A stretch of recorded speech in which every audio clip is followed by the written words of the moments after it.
Well, welcome everyone for those who stayed and have been here for the last couple of hours with us. Thank you so much. Right now we are going to present to Tanya Schindler, but first I'm going to, if you can put yourself on mute, um, I will appreciate very much. Thank you. And well, we are Women Who Futures. The team is myself, Abril Chimal, and also my friend and colleague, Thais Prado. And this amazing project was, this session that we are having right now is part of a larger event called Women Who Futures. And this event emerged from our desire to create safe spaces to exchange, promote, and celebrate the work of women in futures and foresight. And we want to showcase the diversity of approaches that women are taking in their work in the field, and also reflect on how women's identities inform their practice and find new ways of articulating feminist principles and gender issues in the futures and foresight. Also, it is very important that we have, to tell you that that we have an amazing lineup of speakers, panelists, and facilitators. And we encourage you to take a look to our program that you can find either on our LinkedIn, or I will share it in a couple of minutes, and you will probably find other sessions that you might want to join. And part of the sessions and the topics that we are having around all of this event. It is very important that you agree to the code of conduct that you will share once that you enter to this session.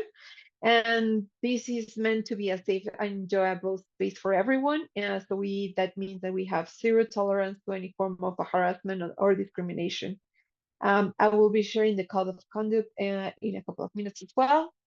And saying that, I welcome to Tanya Schindler and Nicole as well, that is here supporting us as part of APF team, for them to introduce themselves, and the floor is yours, Tanya.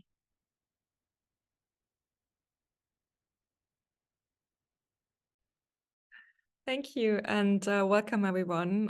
First of all, if you can, please turn on your camera or your video. We'd love to see some of the faces. I also want to make the session a bit more interactive, so I'll present you a few highlights from the town hall meeting and our currently released strategic plan.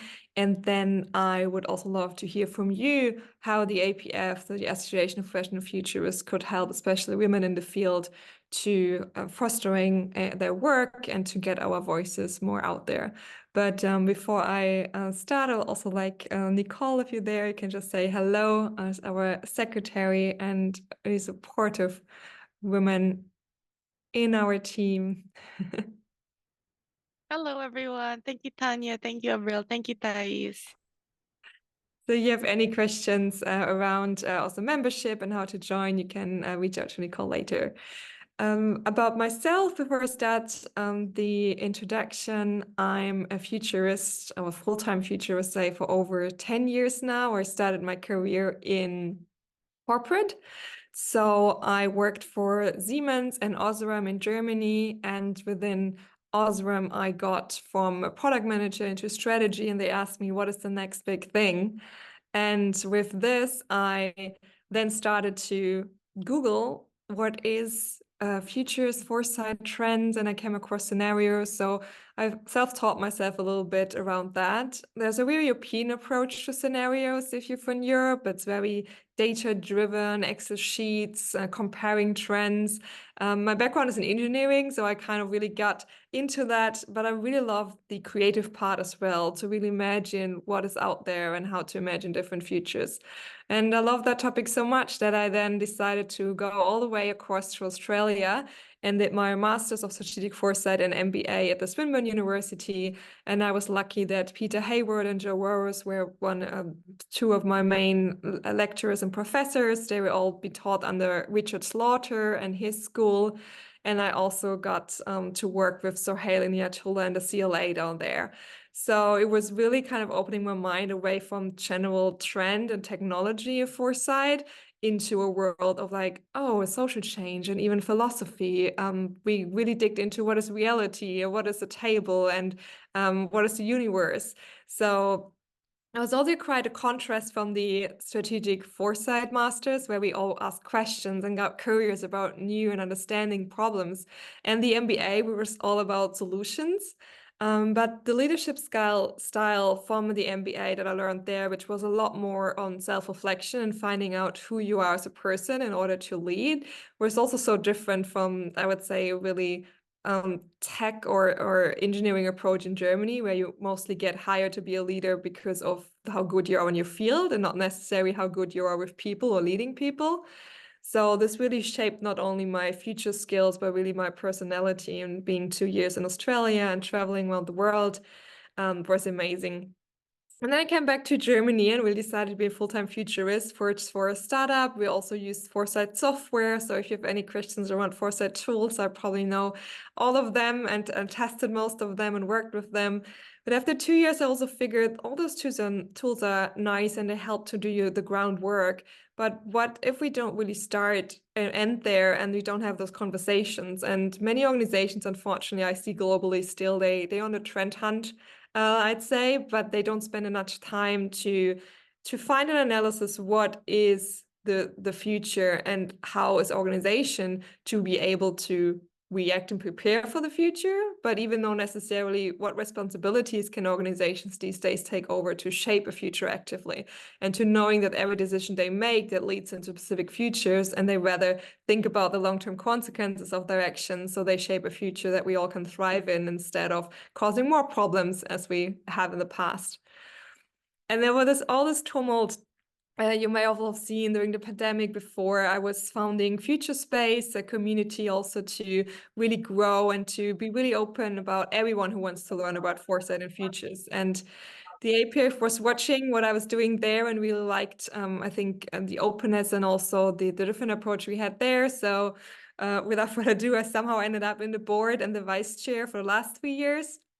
And then this year I became the chair in the APF, and I always said I'm a bit the daredevil in the APF because I really want to change and to kind of challenge the ways Futures organization is doing future stuff. Because I feel like if we don't apply our own principles to us, what does it mean and how could that change? So from the start, I was like really confused that we have in general a board making all the decision, and it's like really formal because futurists for me are always a bit more on the crazy part and edge and trying new things.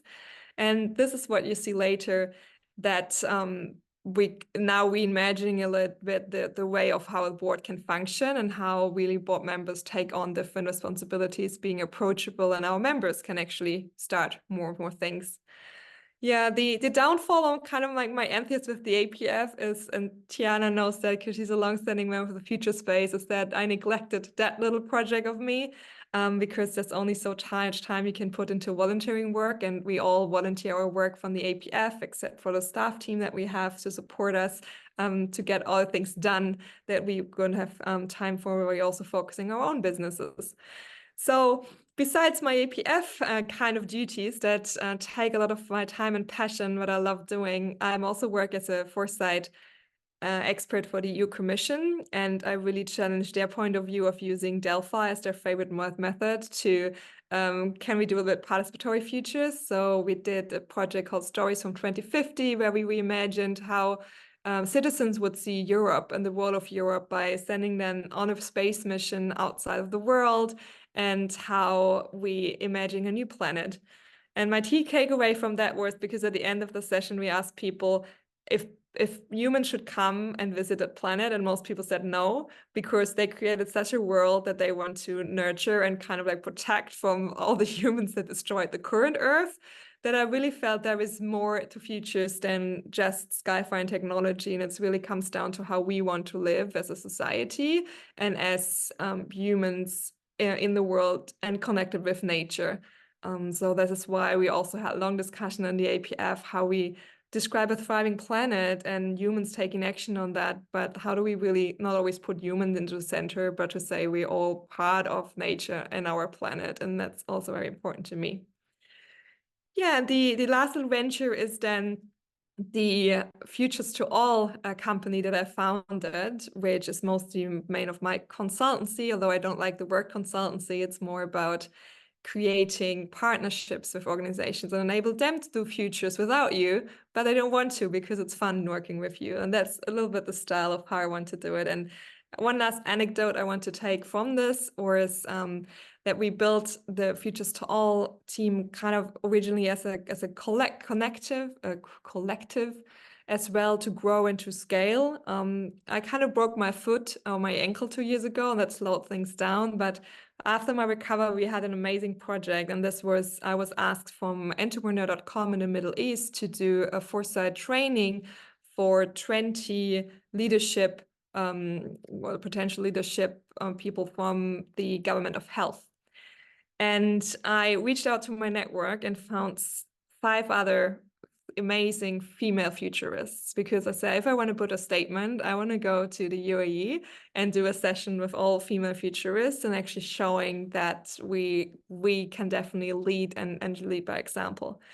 So without them knowing each other, we had 2 weeks and we all prepared online a curriculum for 4 workshops, and we flew in from different parts of the world one day before the workshop, and we've met and we've conducted that. And from those 25 participants, there were 20 Emiratis and 18 women. And it was so great to see them and how they react to us and the energy in the room. And also with the males in there to really working with the women with that without standing out, what we have a lot of time, was amazing. And we got to a point that the end of the workshop was a lot of reflection, just like, okay, there is kind of a vision that the UE has, but there's also visions that we can have on our own, and especially as females. And this was one of my favorite work in the real life the last years, because we really had 6 females from back then it was, I think, Japan, but she's originally from the US. We had people from Mexico City, Germany, the Netherlands. So it was really, really cool to see that, and to also see how women work together and interact without, I would say, necessarily one taking the spot, but really leading as a team. And this is really something I want to put out there. So okay, that's enough talk about me. Let's talk a little bit about the APF, and then I really want to hear from you and maybe some of your journeys and experiences in the futures world that you had going.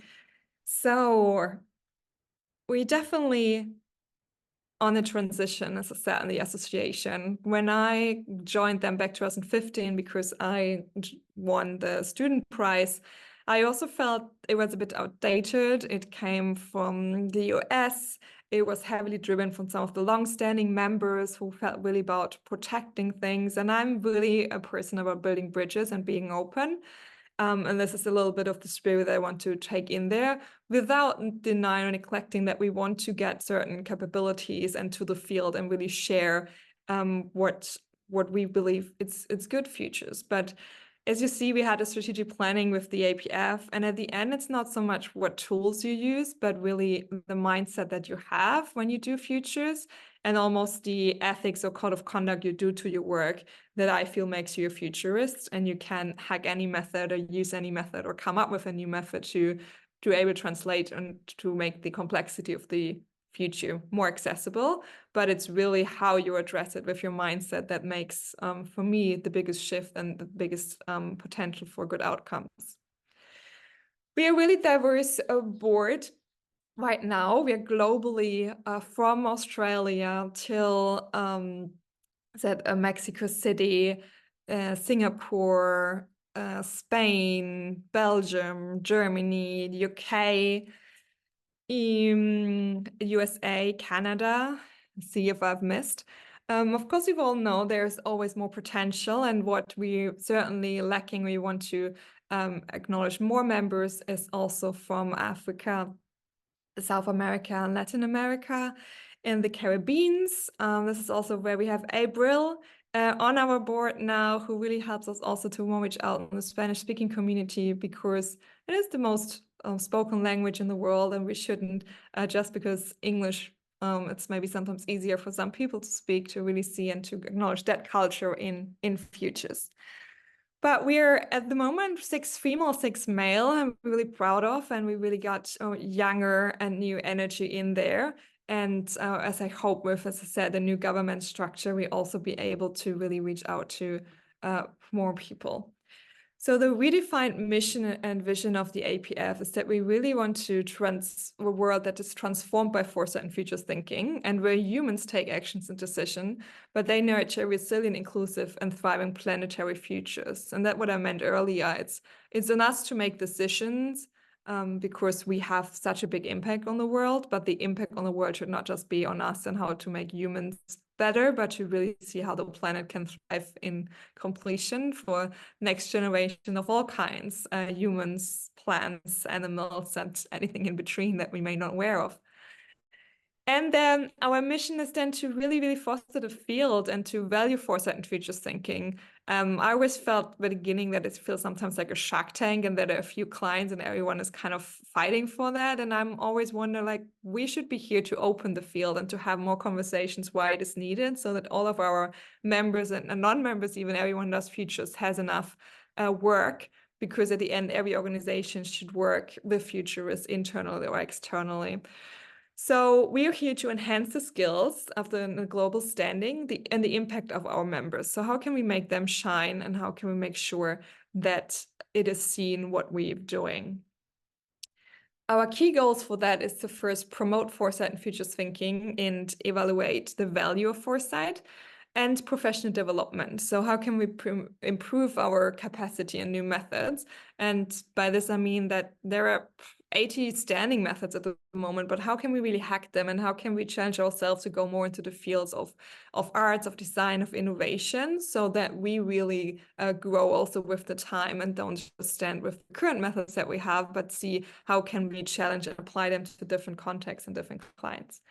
And diversity and inclusiveness in foresight practice. And I think this is something that always needs more support on that. We're not there yet. We're not yet as diverse as we should be, and we not have heard all voices that we need in order to actually understand the world and create better futures. And especially in the global south, we need more representation and more words being heard. So a lot of times it's about more listening than us, especially from the global north or industry country, just to shout out. So it's about making space, like also events like this. And ethical standards, as I said, because that's for me the key of how you approach foresight and futures projects, not necessarily on the tools that you're using. So how can we have a code of conduct and ethics also in our community and spread this across the world? So the strategic plan that we just released have mainly 3 pillars. What is the role of the APF and our futurists?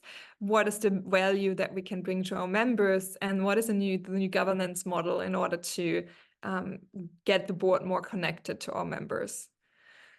So for the role of the APF, we really see that we want to do more foresight advocacy and influence, the capacity development and knowledge enhancement by aligning with our members and seeing what they're doing and making them shine and sharing what is already there, and to do more research and insight and dissemination. And this is also very happy that Abril is taking on that part in the APF, especially with her knowledge and also working for the Journal of Future Studies, to really get there. And how can we collect what is already out there? And how can we not be one futurist researching for their own project, but how can we share some of our knowledge and therefore make all of our outcomes better?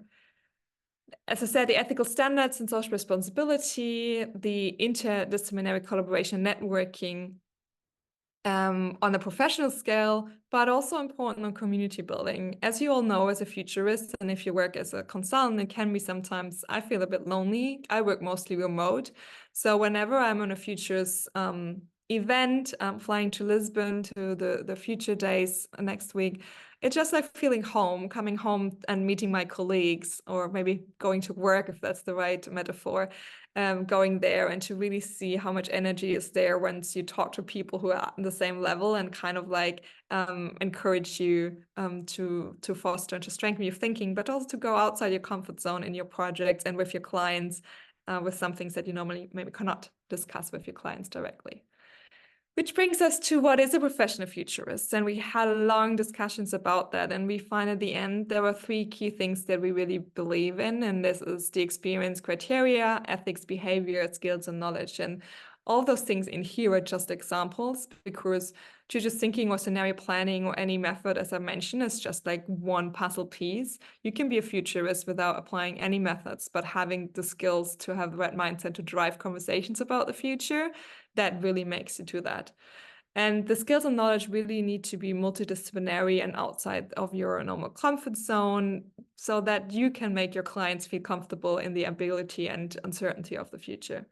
And as I mentioned, lastly, the ethics and behavior. So how can we really facilitate conversations over trying to predicting it, and really going out there and encourage our clients or any organization or any person we want to work with to enable them to shape the future, enable them to think about the future that they want to create, and not waiting on us as futurists to say what the crystal ball unfolds. I really like the image that you smash the crystal ball and you have a mosaic of images of the future, and it's all on us to explore those. Out of this, we created 6 pillars to really condense more what we can offer. And it starts with networking, community building. We've created a new WhatsApp group where whenever it's a global foresight event and our members are there, they can connect and invite also non-members to get to know what we're doing and on futures. So we really feel that we can meet our colleagues and friends anywhere in the world. The same we're doing with a Discord channel. Nicole will put some of those in the chat. I'm sure that you can enter. And the Discord, we really want to have those conversations that are around, we have questions maybe on a project, or you want to reach out to a futurist next to you, or you want to in general discuss a topic and drive that conversation.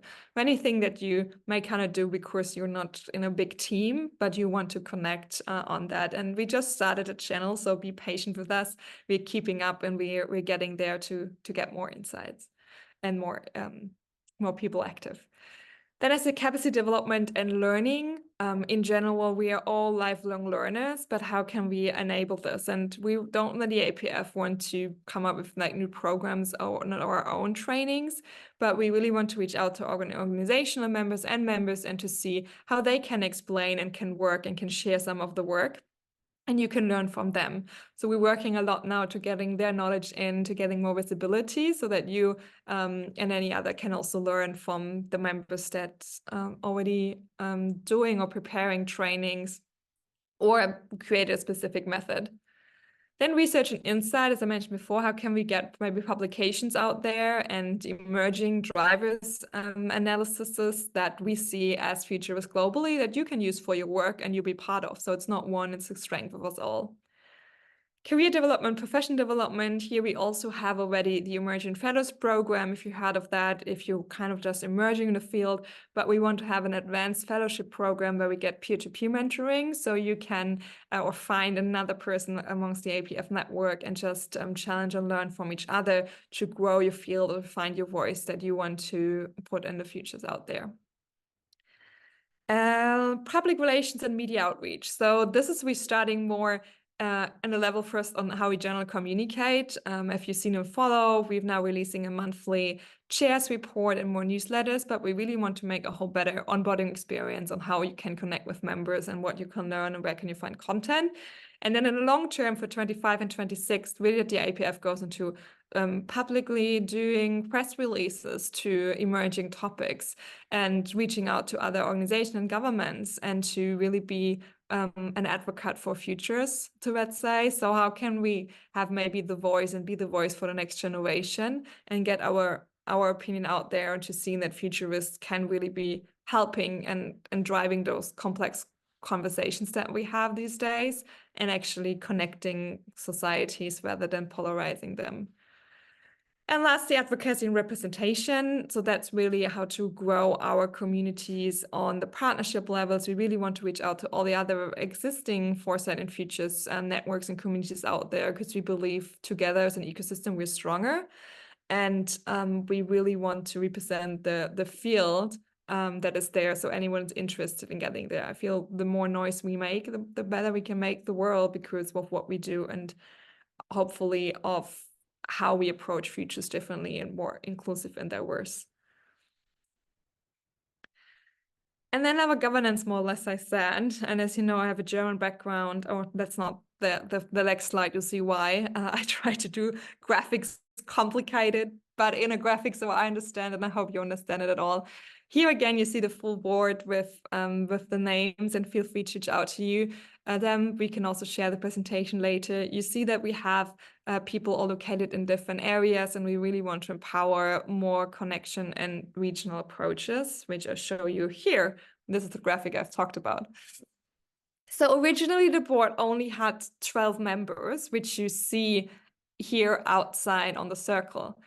We now have here 14, if I'm correctly, because what I saw that is we will need to have representation on all continents and maybe in the future even more. So where we're lacking at the moment is having a board member from the Middle East and from Africa. And this is something that we want to fill in, where we as a volunteering position, we are volunteering, but more as an official position now until we change the bylaws and transform into this call for new governance model, because I'm a big believer of experiment and play before changing and then applying that. So the whole board now really is split into an executive committee and a regional committee. So the executive committee, each board member is focusing on one of the pillars that I showed you before, from representation, from learning, from research. And we have the treasurer, which is important. We're a nonprofit, so we're collecting member fees. So we also need to see that we spend them on a reasonable level. And then the other 6 board members, they're going and be 6 or 7. And to be honest, 7 and 7, exactly, that's the 14. So we have 6 pillars plus the treasurer, and we have 7 regions to really see how they can create country circles in the region. So how can they connect to other members and empower other members to do more regional stuff. So we want to come up with things like, how can you organize a futurist lunch or a dinner? Here are key things and questions you can ask. These are the things that you want to do. So if any one of you thinks, I'm in a city or in a country and I really want to strengthen the field there, please reach out to us. I'll show you in a second and link as well how to do that.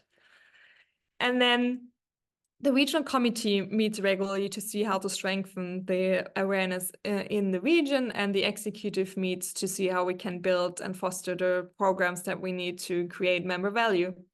And then we have those yellow pillars, which is our staff, where we have an accountant, we have a member care, communications persons, IT, and project manager, so that we can support the initiatives that are here.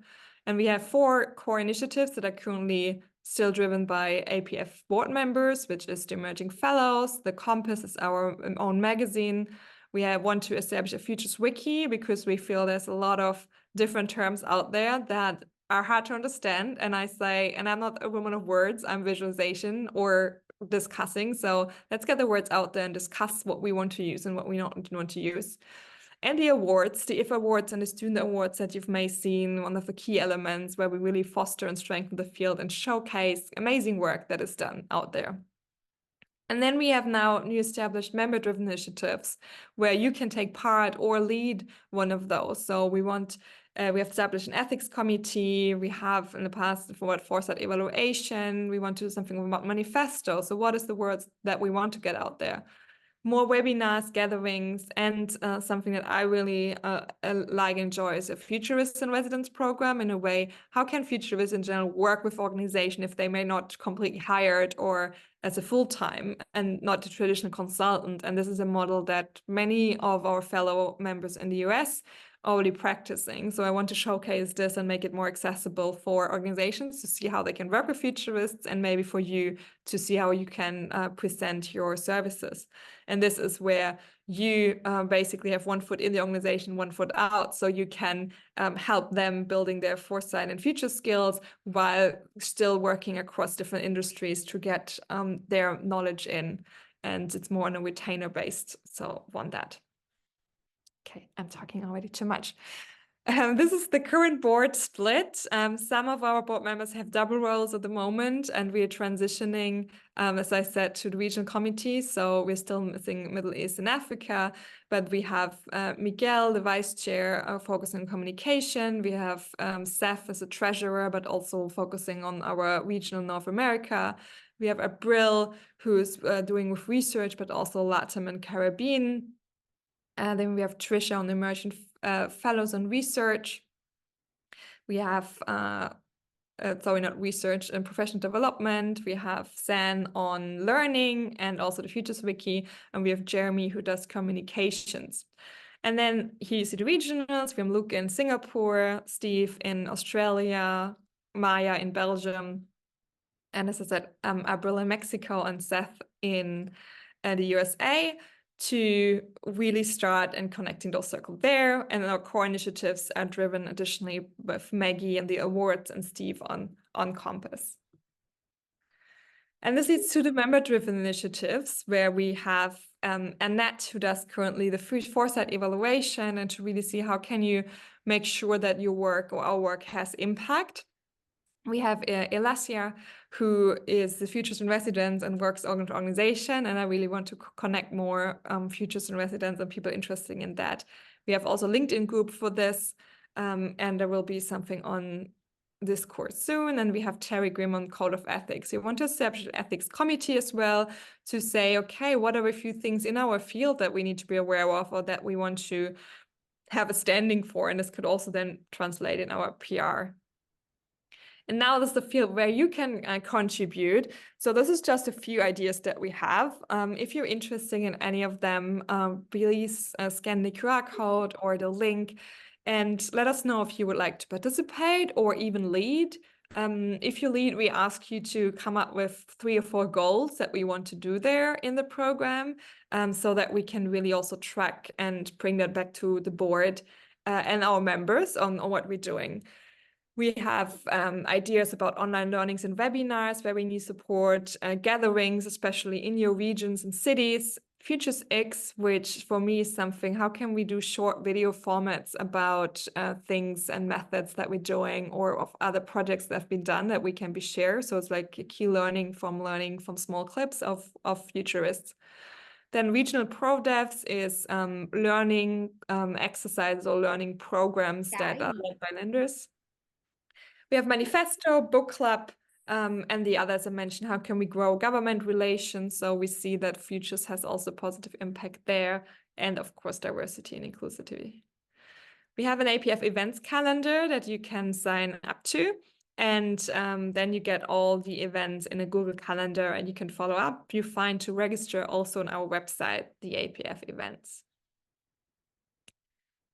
And as I've mentioned, the communication. So please join our WhatsApp group, our Discord channel. And you can also do this as a non-member to first get a feeling of what's happening. There are certain Discord channels that are only accessible for members, but we have an open space that is open for everyone. And the WhatsApp group is in general open for everyone to connect. So here are also some of those QR codes. But Nicole is also putting the links for you in the chat. And then lastly, how does this roadmap look like? The first quarter was all about communication and getting some of the task forces starting. The second one is really about the Wikipedia and the manifesto of how do we see the futures world in terms and how can we have a debate, I thought, all of that, because it's not we who define it, it's the field and all of you who defines it. In the third quarter to see how can we really do more regional festivals. We used to have a Futures Festival that's online, led by Pratt, which is really diverse and I think more out of the edge. And this is a spirit that we want to gain into the regions, driving some of the insight reports and getting a marketing strategy for like Futures in Residence program. So more people know how we can actually work and hire you. And fourth quarter is then more about reconnecting with our awards.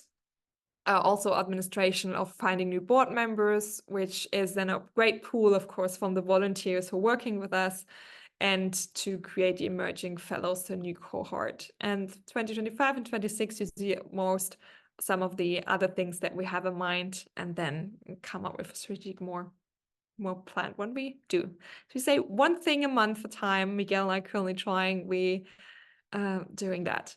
And this is a summary of our whole strategic plan, which you can find now on our website in the About section. You can all read through that. And there's also a Q&A section in the Discord where you can ask us any questions, but please also ideas on that. And that was way too much talking from me. So I want to stop share and would love to hear from you and who else is there. So maybe some of you can put on your videos and get some questions, ideas, feedback, introduce yourself so you connect with someone else as you like or wish. Anyone? Hi, Tanya. Nice to see you again. So thanks for this. I almost see it as you've had this great opportunity to take what you were doing in future space and kind of bump it up a notch. Yeah. And back to back to memberships, but also trying to keep APF open, because I'm not currently a member, and I think I remember looking at how to be a member and I'm like, oh, it looks complicated. So this is really great that there's open spaces as well for people to support. So just about that, about the open spaces. Yeah. I think I've tried Discord before and it was like a total disaster, but I'm going to try it again. And when you're asking about leading, supporting, or suggesting an APF initiative, etc., this is obviously open to anybody who's interested. Is that correct? Okay. Yes, exactly. I mean, we hope that we can convince you to become an APF member when you drive an initiative. But as you said, so the whole April, we'll also review our membership, not only criteria, but process. Currently, as you said, it's complicated to get in, and I feel it needs to be different. It needs to be more open and easy to access. And there's might be different levels where we can have a certain a conversation about code of conduct or peer reviews, where you may get then the professional badge or something, say, okay, your experience or your practitioner foresight for that year. But I feel we're missing a lot out of the members that we had in, for example, also in Future Space, who kind of dipped their toes into the water and want to learn more, but they don't know how to access. And I feel like as futurists, you also have responsibility to share your knowledge with others, because for me, it's really the more futurists out there, the better probably we create the future for us all. So sharing knowledge is here really key. And if we remain a closer club, that's for me be harder. But I understand some of the concerns of a long-standing member that for them it's really valuable about what is a professional futurist, what are maybe some different levels or some key elements of that. But I want to have that more open as a debate, or as I said, as a peer review, and not as a board, as a committee to decide. So it should be more a members-driven community, and also the members deciding who can come in and who maybe is seen as very valuable to the field, and the other way around. So April, I direct for April and watch out for that. That's our main focus, to make memberships and application easier. Great. Well, thanks for that. Thanks for all the great work that you're doing too. I'm sure APF didn't realize what they had coming. As I said, the little daredevil here. But I feel the futures of organization is certainly even flatter than we have here, but it's a next step. And I don't believe that there is a board who should make decisions, or me or an executive. We should get more listening to the members and to foster the field. But we're still living in a world that is quite centralized and quite working in systems. So it's also not easy to make it all flat and all holocratic, because we're still working. So we're doing a lot of hybrid and testing and then growing into that. And on the other hand, I want to give people the opportunity to also shine when they're leading something. It's all volunteer work. So if you put in some time and effort, then at least what we can do is to represent you also on the website. And you get more attraction to the stuff you do, because you're helping the whole field to grow then. Great. Well, thanks for all your work in building a community. Thank you. Anyone else want to say something? Otherwise, I may ask Abril, because she's one of the newest board members, to maybe share some of your views and what is important for you, and what you see the APF developing. Well, I think that has been a shift from past years to now. I think that it's more diverse, more open, and also open to experimentation. And I think that nowadays that it's very important, and not just like the traditional foresight processes. So I think that it will be very cool to explore. And on the research side, we hope that we also have more participatory engagements that also can help to build our community. and yeah, try to bring more and more people from diverse parts of the world, so that it will be amazing. And yeah, I like the team in general. I cannot say anything else. It's an amazing team. Yes, I said, now when we allowed to travel again more, it really feels more and more that you come home or you come to work and you meet your peers. And it's really great that we can have that all over the world, because that's another part that I find so important. This was important when I founded Future Space, and with here. We can only see the future in a way how we experience our past. So we have so many blind spots, and we can only smaller them. We never get rid of them by listening to others and to see what is happening in different fields. So if the APF can make a bit more shine on what is happening in each region and what may be the key challenges on technology, but as well as society, this can help the field, but hopefully any other government, politician, organization to think about what they want or put into shaping the future.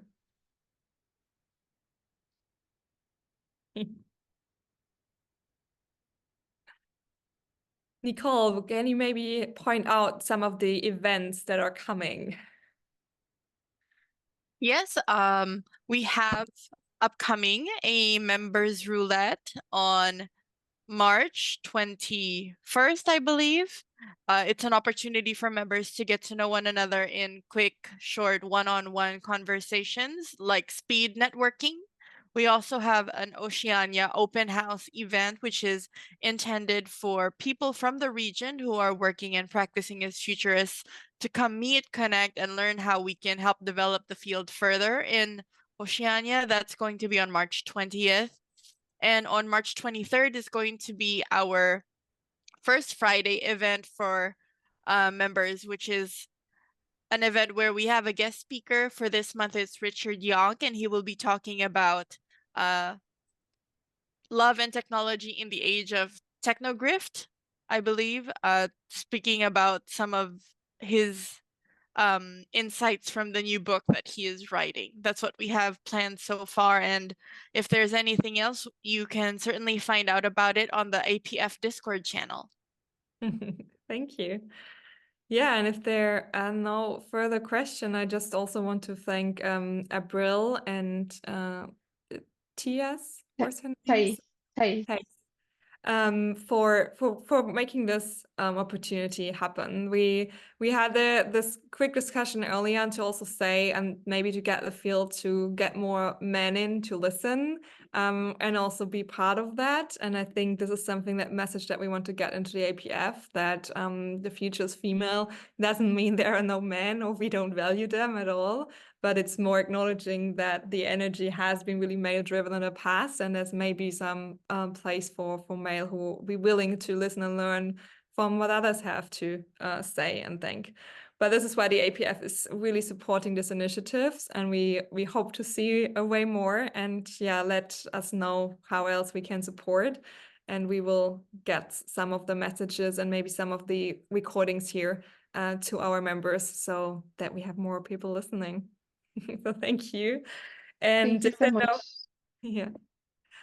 If there are no further questions, and I give you a bit of time for a coffee break or bio break, because I know you have a lot of sessions coming up, and then we have a bit more time.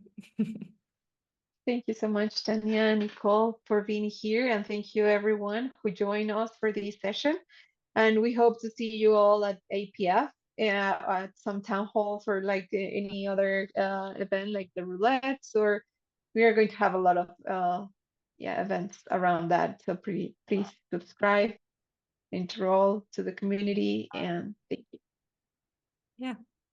All right. And I hope to see you all soon, or maybe some of our APF events or channels. And with that, I let you enjoy a little break for the next session. Thank you and bye. Thanks so much. So the next session is about feminist futures and food systems. And we're going to be back here in 13 minutes. So enjoy your break and see you soon.